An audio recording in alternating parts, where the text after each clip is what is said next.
Hello, മജ്നൂസ് വേൾഡിലേക്ക് സ്വാഗതം. ഇന്ന് നമുക്കൊരു കാട ഫ്രൈ ഉണ്ടാക്കിയാലോ. ഞാൻ അതിൻ്റെ ഒരു വീഡിയോ ആയിട്ടാണ് വന്നിരിക്കുന്നത്. എല്ലാവരും ഒന്ന് സബ്സ്ക്രൈബ് ചെയ്ത് സപ്പോർട്ട് ചെയ്യണേ. അപ്പോൾ നമുക്ക് കാട ഫ്രൈ ചെയ്യുന്നതിലേക്ക് നമുക്ക് വീഡിയോയിലേക്ക് പോകാം. ഇത് ഒരുപാട് മസാലയൊന്നും ചേർക്കാത്തൊരു ഫ്രൈ ആണ്. എന്നുവെച്ചാൽ ഒരുപാട് ഇൻഗ്രീഡിയൻസ് ഒന്നും ചേർത്തിട്ടില്ല.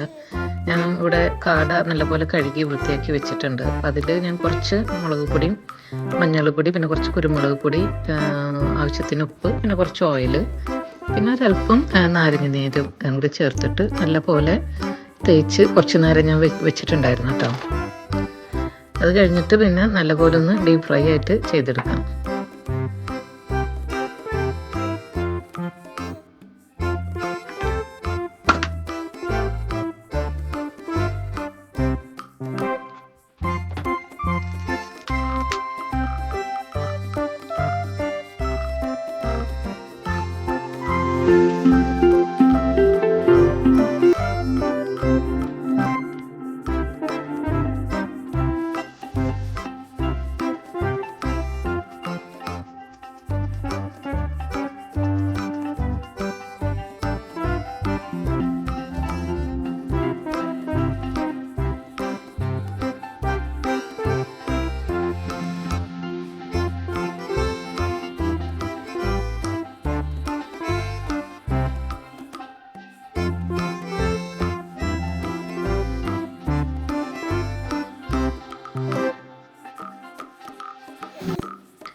ഇപ്പോൾ നമ്മുടെ കാടനെ നമുക്ക് നല്ലപോലെ ഒന്ന് ഫ്രൈ ചെയ്തെടുക്കാം.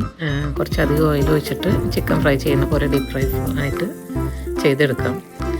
ഇതിപ്പോൾ മസാല ഇതിൽ നല്ലപോലെ തേച്ചിട്ടുണ്ടെങ്കിലും നമ്മൾ എണ്ണയിൽ ഇടുമ്പോൾ എന്തായാലും ചിക്കനിൽ പിടിച്ചിരിക്കുന്ന പോലെ അത്ര അങ്ങോട്ട് കാടയിലിരിക്കില്ല.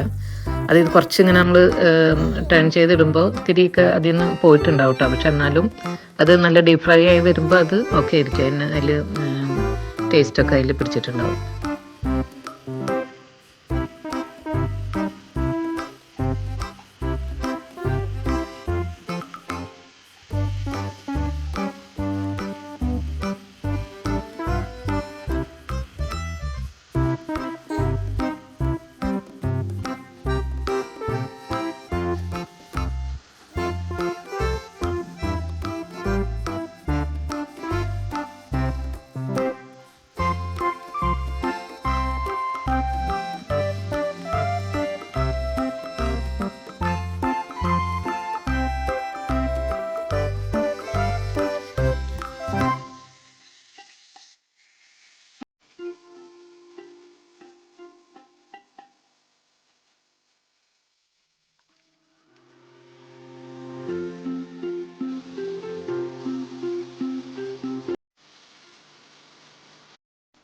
അപ്പോൾ നമ്മുടെ കാട ഫ്രൈ ഇവിടെ റെഡി ആയിട്ടുണ്ട് കേട്ടോ. അപ്പോൾ മറ്റൊരു വീഡിയോ ആയിട്ട് ഞാൻ വീണ്ടും വരാം. Thank you for watching.